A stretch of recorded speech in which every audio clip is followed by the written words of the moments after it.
At every backyard barbecue or professional networking event, the same question inevitably comes up. So what do you do? For decades, the correct masculine answer has been tied to the job title, a salary bracket, or a corporate ladder. We've been conditioned to believe that a father's primary contribution to his family is the paycheck he brings through the door.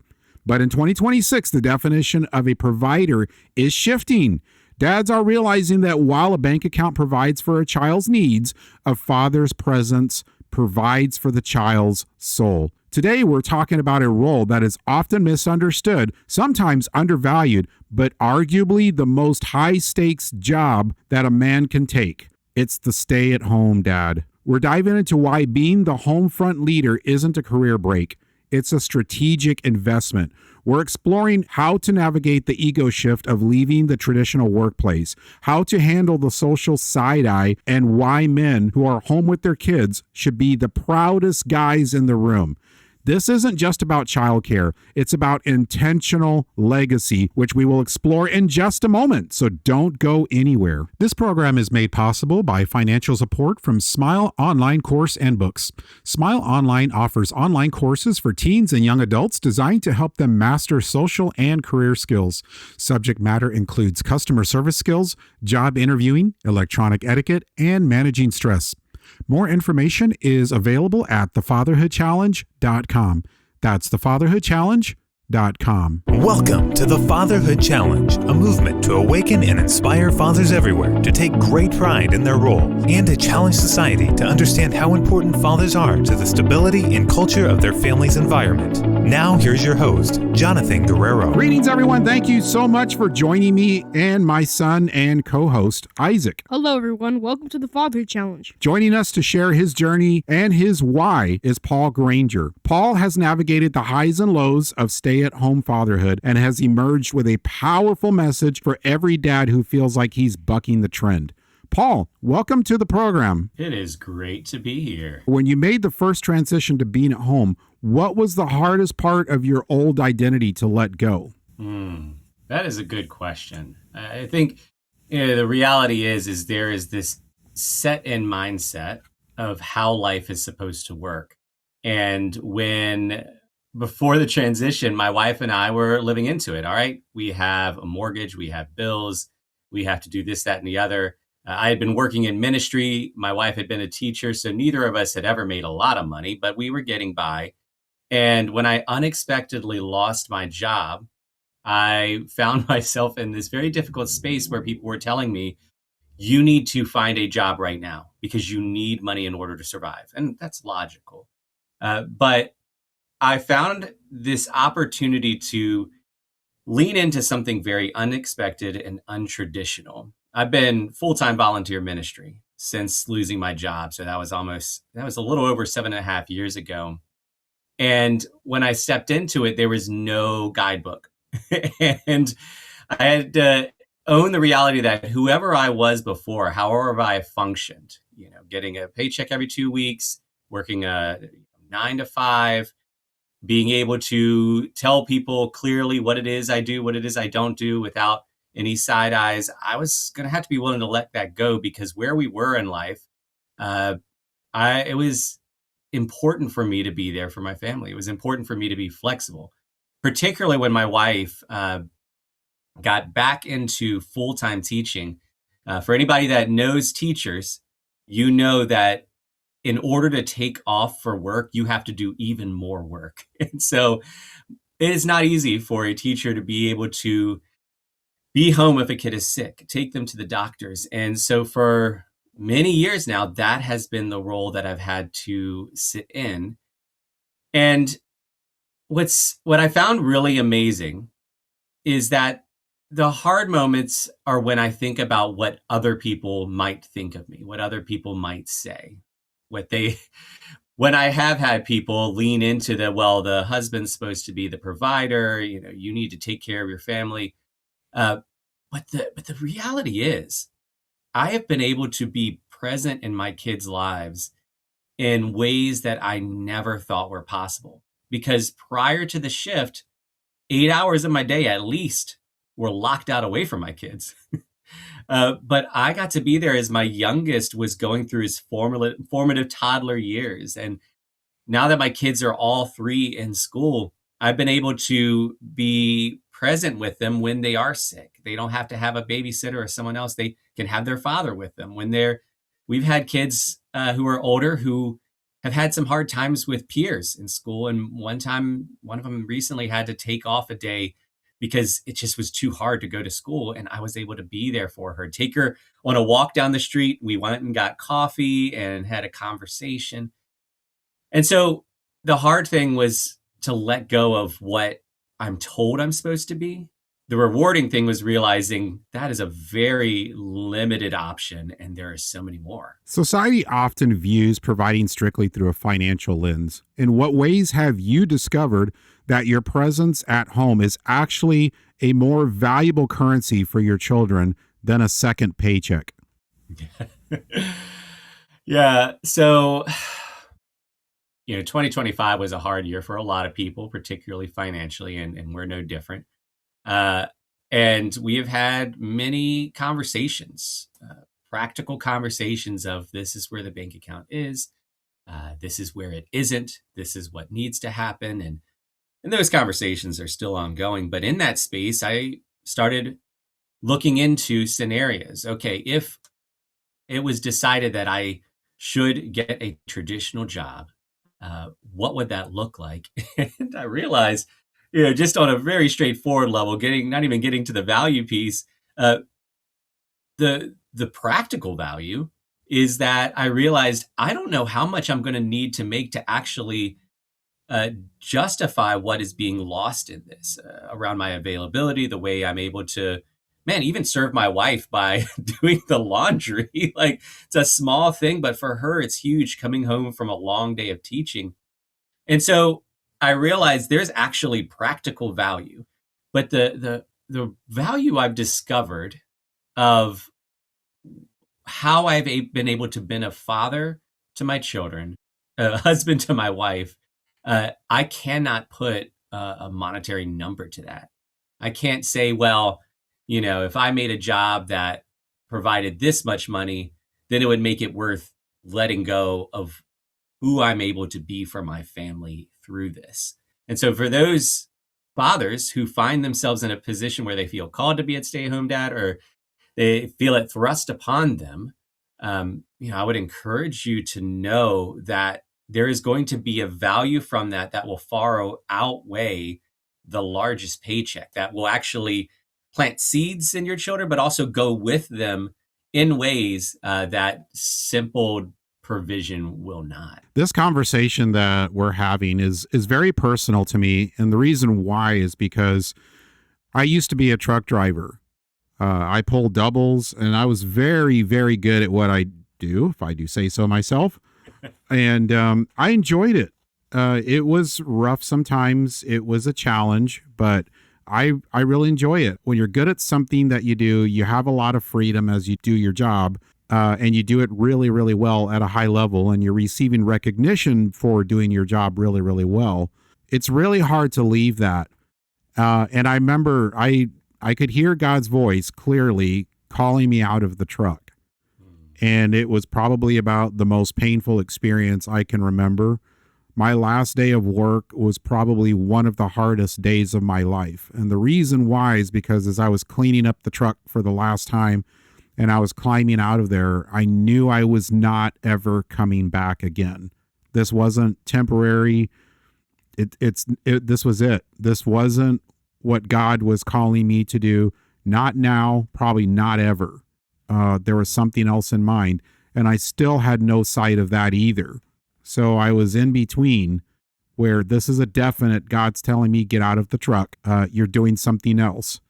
That's very clear. But what is something else? That isn't very, very clear. That makes it even harder to obey and leave. But, and that's why months before it was time to leave, and I heard that voice months, like I would say somewhere between 3 to 6 months is when I was hearing that voice stronger and stronger calling me out of the truck.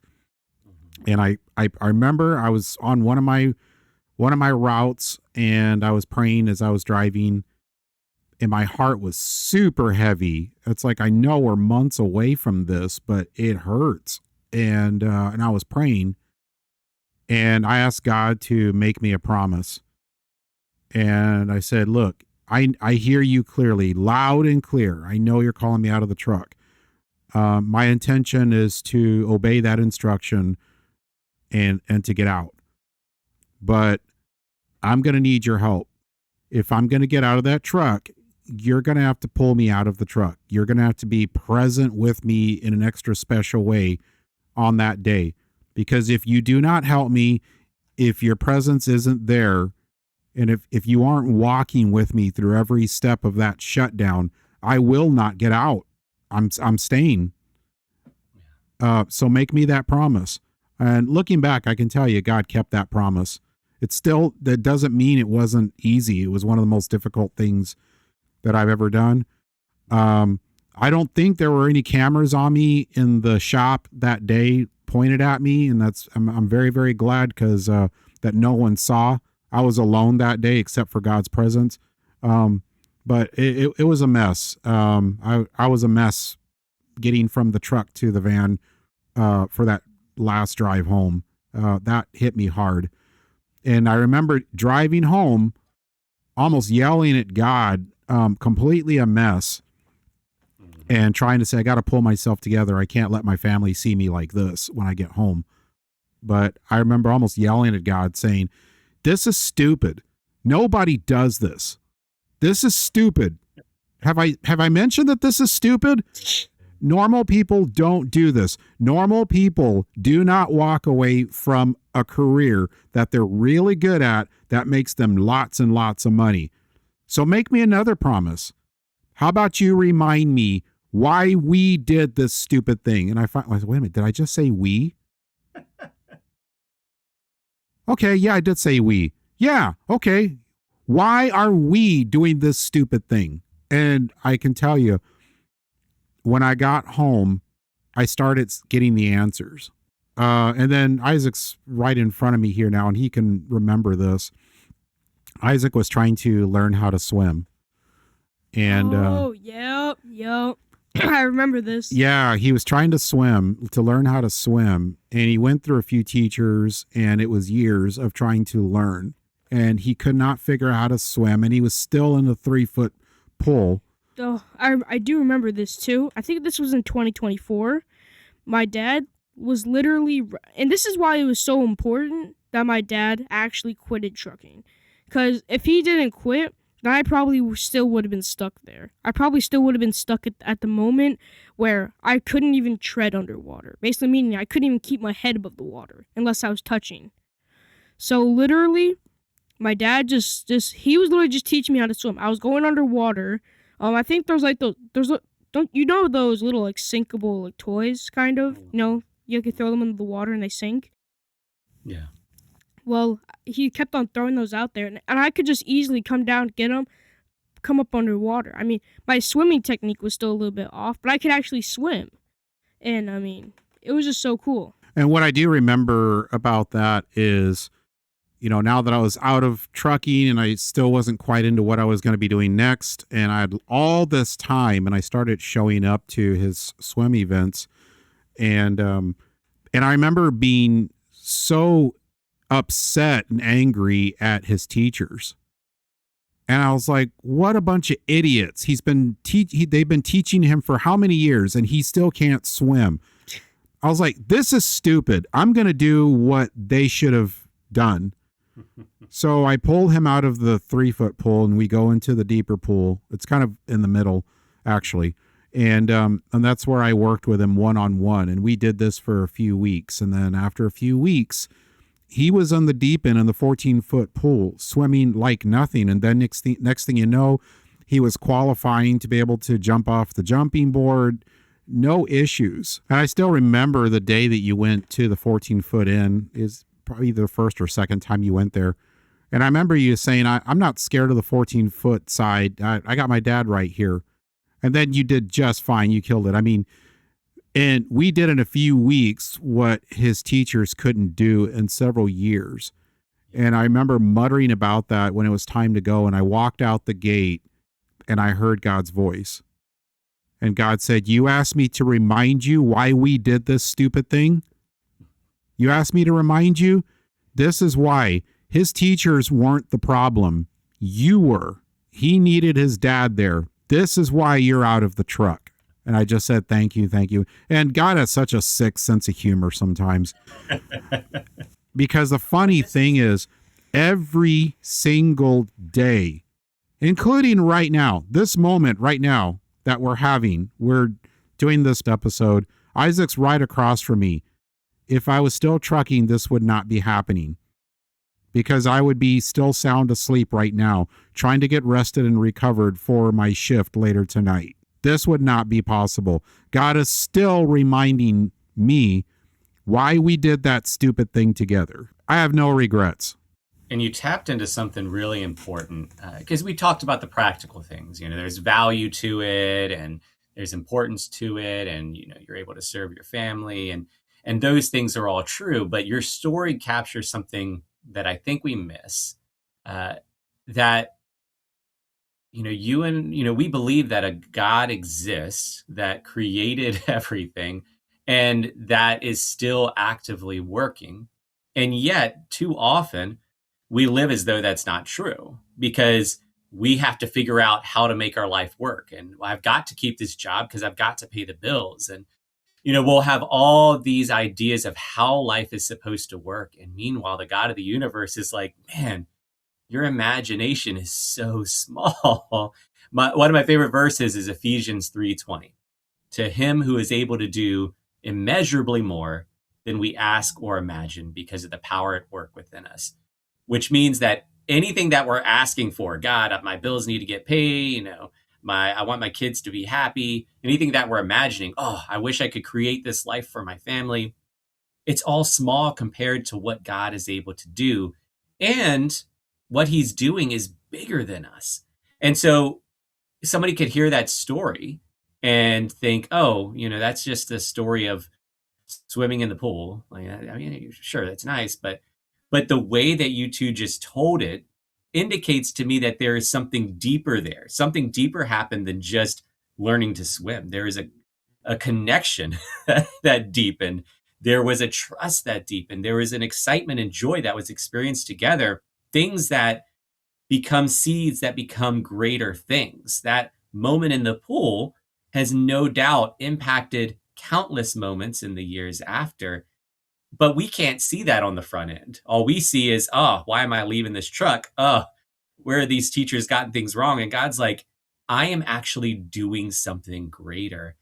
And so that's what I would really encourage any fathers out there that, again, are feeling called to or thrust into this concept of stay-at-home parenting. Know that it is more than just, who's going to take care of the kids, who's going to take care of the house.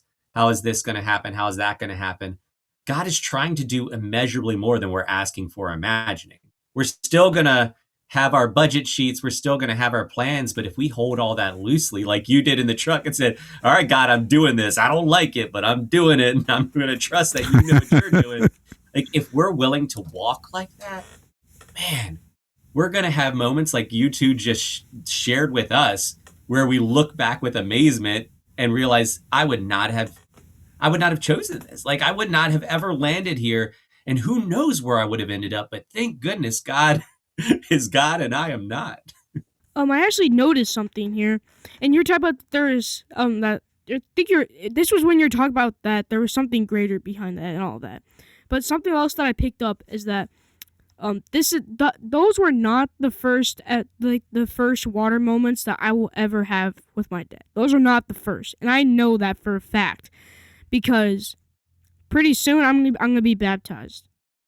I'm working on getting baptized here soon, and I realized that my dad gets to baptize me, and I just kind of see the connection there. He's the one who actually taught me how to swim. He's the one who taught me how basically everything with the water, aside from, blowing out my nose underwater, being actually able to use two hands. My brother did that part. But other than that, basically most of my swimming skills came from this man across from me. And I get to have one more how do I put this exactly? Like kind of like water moment with him when I get baptized, and that's just something greater than I can explain. Yeah. Yeah. It's really good. I'd like to change gears a little bit. So you have this website and you have a volunteer ministry, and your website is wheredidyousee.god.com. And what that makes me really curious about is how do dads teach their kids to hear God's voice? We know the obvious. We can hear him in scripture if we read, and that's where we always go to be grounded.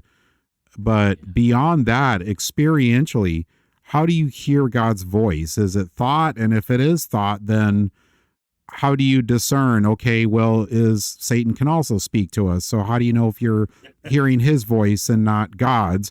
And then sometimes your own thoughts get in the mix. So how do you know it's the Holy Spirit and not your own thoughts? So how does all of that work for dads trying to teach their kids to hear from God directly? Yeah, well, and out the gate, I'm going to push against one word in that question because I think it's where we stumble, and it's the word teach. And it's because we do not understand how teaching can work, and I would even say should work, because we tend to go on an intellectual level. And that makes sense because that's what school is, that's where we see teachers. And so then that's how fathers will then engage with their children. If I just download this information and this knowledge, if I just tell them things in a way that they'll get, then they'll get it and then they'll do it. But every father knows, every human knows that that's not always how things work.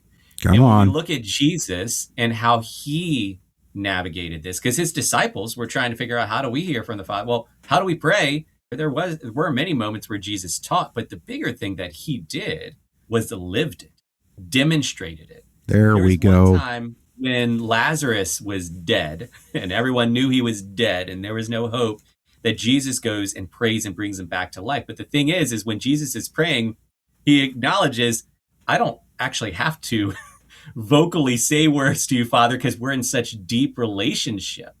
But I'm going to pray this prayer for the sake of those listening so they see it. I have been able to live out my faith very on display for my kids, particularly when my faith calls me to do things like you in the truck, like really foolish things, decisions that do not make sense. And they're able to see how I process that, how I pray through that, how I communicate about that. And man, I'll be honest, sometimes it could feel better to do the overt teaching method because it seems like it's going to have clearer outcomes, and it can be hard to live it out because it can seem like nothing's sticking. But some of the most beautiful moments are the moments where suddenly you see that something stuck. Like my son one time just started talking about how God provided for the home that we're living in. That's a whole other story we won't get into now, but we couldn't afford it, weren't even looking for it. It was an impossible house, and I'm literally talking to you from it now. And one day my son just started conveying the story, and the way he talked about God as provider and his provision, I'm like, I didn't even know this stuff stick to this level where he can then vocalize it to others. And so we need to be living it. And in that way, we end up modeling it. And in that way, we end up teaching it in such a way that it's not just this informational thing, but a transformational thing. One of the biggest hindrances to teaching is that we're not always honest about what we believe. And so for fathers, do you actually believe that your children can hear from God? Do you believe that you can hear from God? Because if there's something in us that doesn't believe something, we can have all the right things to teach, but it's never going to be effective because it lacks that depth and that honesty. Now, does that mean if someone has doubts and questions about God speaking, if they're like, I've never heard God speak, so I don't know what to do, does that mean that they should not then go and enter this topic with their family? No, but it means being honest about it. It means as you explore it, say, all right, kids, like I am still learning what this looks like too. I'm still wrestling with times where I feel like I talk to God and he's silent. So like we're gonna journey through this together. And something really beautiful happens here, because then it shifts it from just being an expert teaching a student to being a family seeking God together. And it also helps the kids then to engage scripture differently, because they see these heroes of the faith not as experts who got it all right, but as humans who were constantly still on the journey, which means that it gives them a freedom to know that they don't have to be perfect today. They just have to be willing to keep on stepping. And so what we do with our kids is we invite them to just practice. What are some simple ways that we can try to listen for God? What are some opportunities where we can choose to seek God, even if we're not sure how or if he'll respond? And when we engage it like that, my kids treat it less like something they have to perfect and more an opportunity to connect with the God of the universe, which should be an inaccessible thing. And yet they're being invited to just try it out, to step in, to take a little step and to do it again the next day. Paul, I love how you said all of that.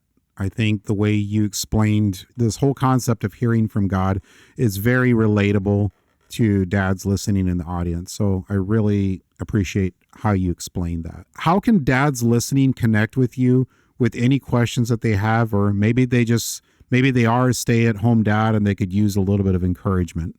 There's two ways. If you go to wheredidyousee.god.com, my heart is to create as much stuff so that if somebody is in a place where they're not ready to talk to anybody, but they need to think through some things, there might be a book or a podcast episode that meets you right where you are. And in that way, a space is being created for you to know that you're not crazy and you're not alone. And then if somebody does want to press in a little deeper, I'm always happy to have conversations. If somebody wants to share their story, I want to help create space for that. And so that would be my invitation. My encouragement is that there is no definitive guidebook to how this all works, because as you noted in your story of the truck, your trajectory wasn't a bad one from certain vantage points, but God was inviting you to a different path, a different way that was leading to something that, as you noted, you had no idea what. And so that means that many of you listening, there may be a lot of confusion, a lot of questions. And I want you to know that's okay. I've got a lot of confusion and questions and unknown in my life right now. But what I do know is that God is with me, that he goes ahead of me, that he has been with me in the past, that he is faithful, and that he has carried me through when I thought there was no way through. That God is the same God for you. And so keep on stepping towards him because he knows the plans he has for you. This is a perfect place to wrap. Paul, thank you so much for being on the Fatherhood Challenge. Already you've been a shining light and encouragement to dads, leading them to the bigger light. My pleasure. And man, what a gift it is to be on a father-son duo. This is really cool. Thank you for listening to this episode of the Fatherhood Challenge. If you would like to contact us, listen to other episodes, find any resource mentioned in this program, or find out more information about the Fatherhood Challenge, please visit thefatherhoodchallenge.com. That's thefatherhoodchallenge.com.